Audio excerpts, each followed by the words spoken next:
الحمدللہ رب العالمین والصلاة والسلام علی خیر خلقہ محمد وآلہ الطیبین الطاہرین واللعن الابدی علی اعدائہم اجمعین۔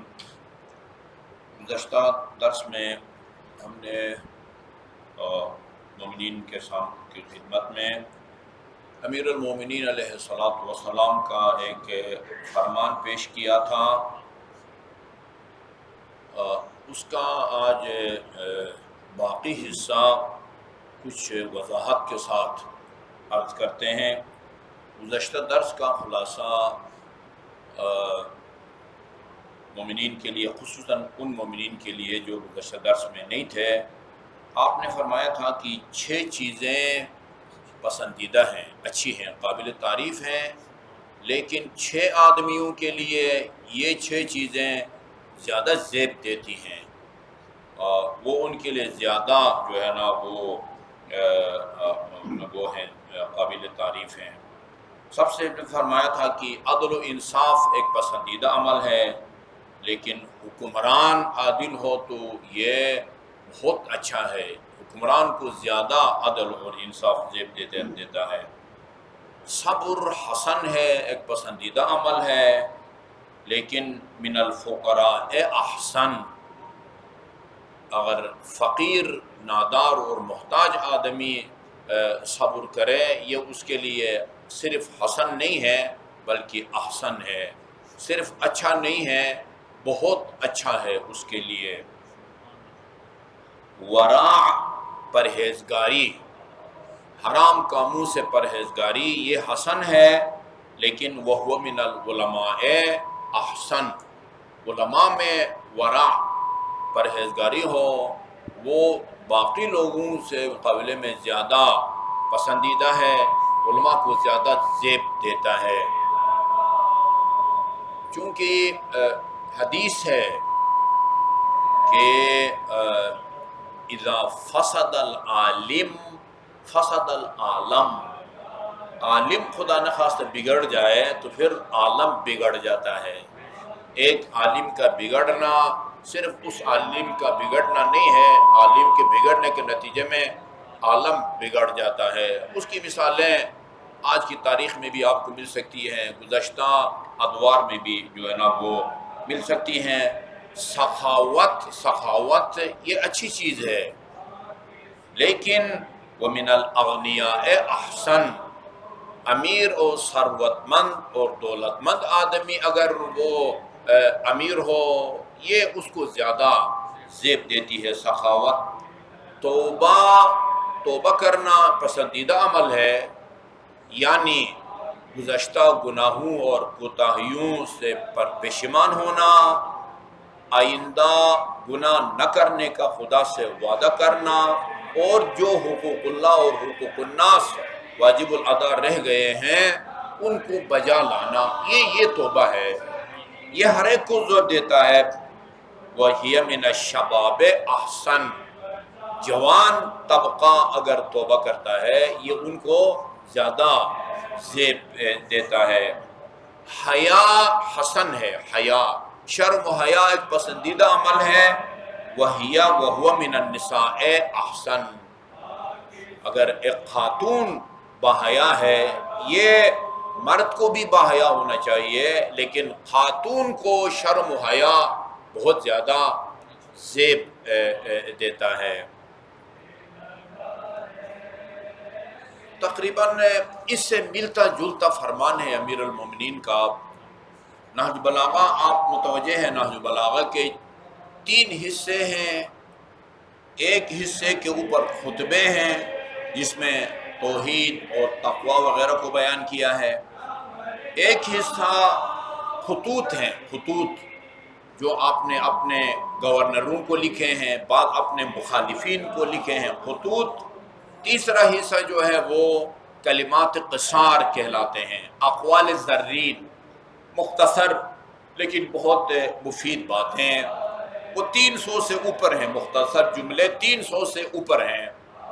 وہ حکمت نمبر 372 ہے، وہ عجیب ہے، یعنی اس کو پرنٹ کرا کے نا ایسی پتنی کیلنڈر کے صورت میں ہر جگہ آویزان ہونے چاہیے، ہمارے دینی مراکز میں بھی، دفاتر میں بھی، ہمارے گھروں میں بھی۔ فرمایا یا جابر، جابر بن عبداللہ انصاری سے کہا یا جابر قوام الدین والدنیا باربعہ، دین اور دنیا کا نظام، سسٹم 4 آدمیوں کی وجہ سے باقی ہے۔ 4 آدمیوں کی وجہ سے لوگوں کی دنیا قائم ہے، اور 4 آدمیوں کی وجہ سے آخرت جو ہے نا لوگوں کا قائم ہے۔ یعنی دنیا کی کامیابی بھی 4 آدمیوں کی وجہ سے ہے، اور آخرت کی کامیابی بھی 4 آدمیوں کی وجہ سے۔ نمبر 1، عالم مستعمل علمہ، سب سے پہلا یعنی جس کی وجہ سے دنیا اور آخرت دونوں میں کامیابی ہے، وہ عالم جو اپنے علم کو استعمال میں لائے، یعنی علم حاصل کر کے اس پر عمل کرے، کوٹ کوٹ کے بھرا ہوا ہو اس پر عمل نہ کرے، کوٹ کوٹ کے بھرا ہوا اس کو آگے نہ پھیلائے، اس کا کوئی فائدہ نہیں ہے، اس کا کوئی فائدہ نہیں ہے۔ بعض روایات میں ہے کہ بھئی وہ اس درخت کی طرح ہے کہ جس کا جو پھل نہیں دیتا۔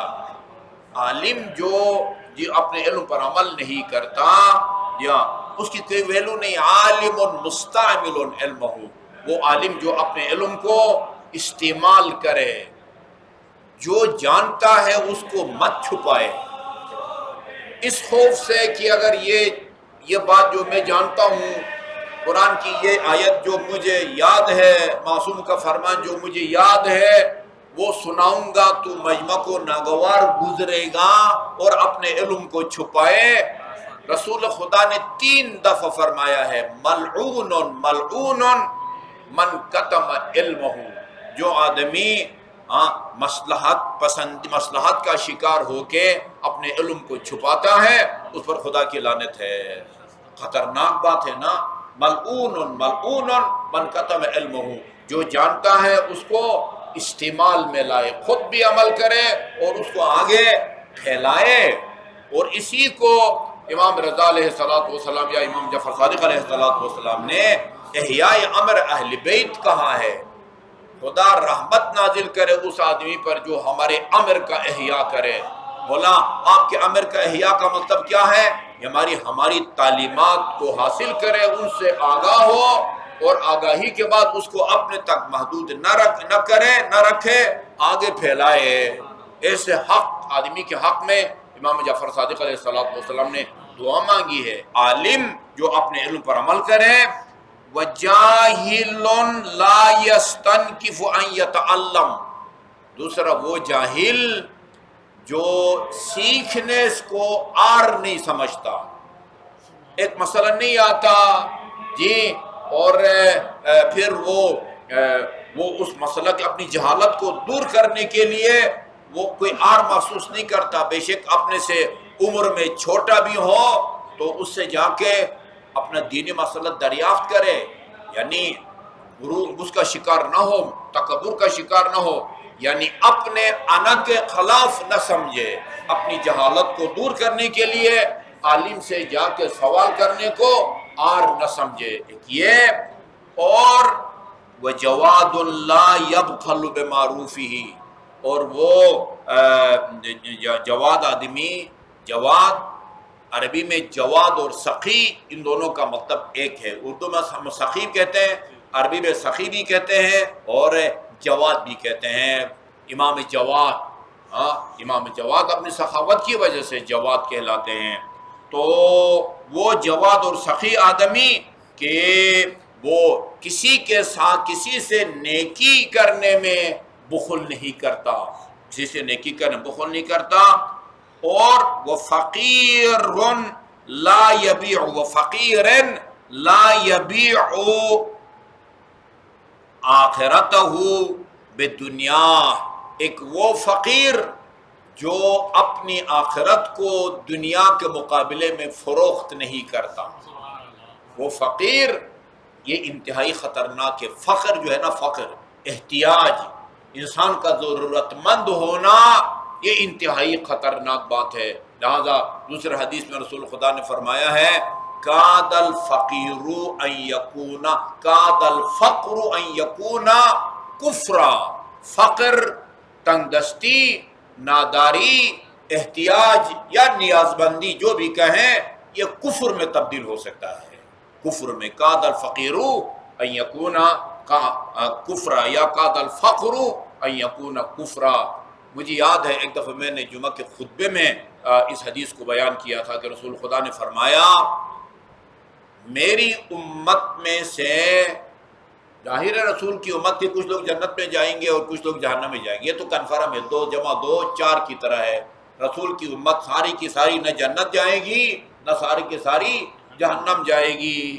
میری امت کے جو لوگ جہنم میں جائیں گے ان کی اکثریت 2 گناہوں کی وجہ سے جائے گی، 2 گناہوں کی وجہ سے، ایک پیٹ اور ایک اخلاقی بے راہ روی، اخلاقی جنسی خواہش جو اللہ تعالیٰ نے انسان کے اندر رکھی ہے اس کی وجہ سے، اور ایک پیٹ، اجوفان کا لفظ استعمال ہوا ہے، اجوفان کا یعنی جنسی اخلاقی بے راہ روی کی وجہ سے، اور دوسرا پیٹ کی خاطر جو ہے نا، وہ ابھی دنیا میں آپ دیکھیں پیٹ کی خاطر چوریاں ہوتی ہیں، پیٹ کی خاطر رشوت لیا جاتا ہے، پیٹ کے لیے ہے نا، یہ سارا پیٹ کے لیے ہے، پیٹ کی خاطر سود لیا جاتا ہے۔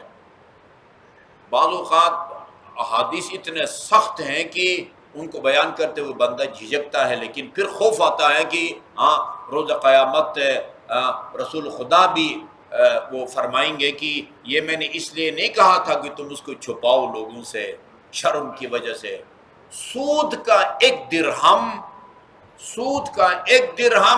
70 محرموں سے وہ غلط کام کرنے کے مترادف ہے۔ سود کا ایک درہم، مستند حدیث ہے جو ہمارے پائے کے مجتہدین نے اپنی کتابوں میں لکھا ہے۔ یہ کس لیے کرتا ہے بندہ؟ پیٹ کی خاطر کرتا ہے۔ قتل، بھائی قتل، تمام گناہوں کی جڑ جو ہے نا وہ فقر ہے اور احتیاج ہے۔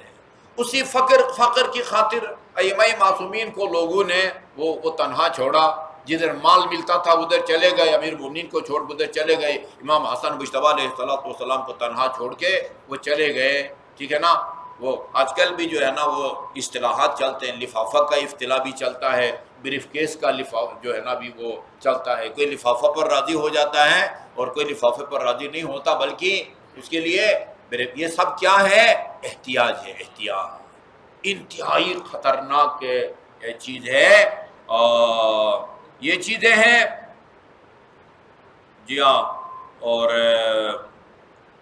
ایک وہ فقیر کی جو اپنی آخرت کو دنیا کے مقابلے میں بیچتا نہیں ہے، یا دوسرے الفاظ میں دین فروش۔ اور ایک خطرناک نمونہ پیش کروں، یہ جو منبر سے آ کے غلط گفتگو کرتے ہیں نا، غلط گفتگو وہ اپنی ضرورت کے لیے کرتے ہیں، وہ بھی پیٹ کی خاطر کرتے ہیں، اس لیے کرتے ہیں کہ میری مقبولیت میں اضافہ ہو جائے، مجھے شہرت ملے، زیادہ سے زیادہ مجھے بلائیں۔ مجمع جب خوش ہوتا ہے، بانی جب خوش ہوتا ہے، بار بار اس کو بلاتا ہے، اور جتنا کوئی خطیب اپنے سامعین کو زیادہ کھلی چھٹی دے دے وہ زیادہ مقبول ہو جاتا ہے۔ یہ نہیں سوچتے کہ بھئی یہ کھلی چھٹی دینا اس کے اختیار میں نہیں ہے۔ ایک چیز خدا اور رسول اور امام نے اس کو واجب قرار دیا ہے، اس کو اہمیت دی ہے، آپ کون ہوتے ہیں اس کی اہمیت کو کم کرنے والے؟ یہ بھی اسی احتیاج کے نتیجے میں ہے۔ پیٹ نہ ہو تو یہ منبر سے جو ہے نا وہ غلط گفتگو نہ کی جائے، انتہائی خطرناک چیز ہے، یعنی بندے کو مروا دیتا ہے یہ فقر اور احتیاج اور نیاز مندی، اور انسان کو یہ دین فروشی ہے۔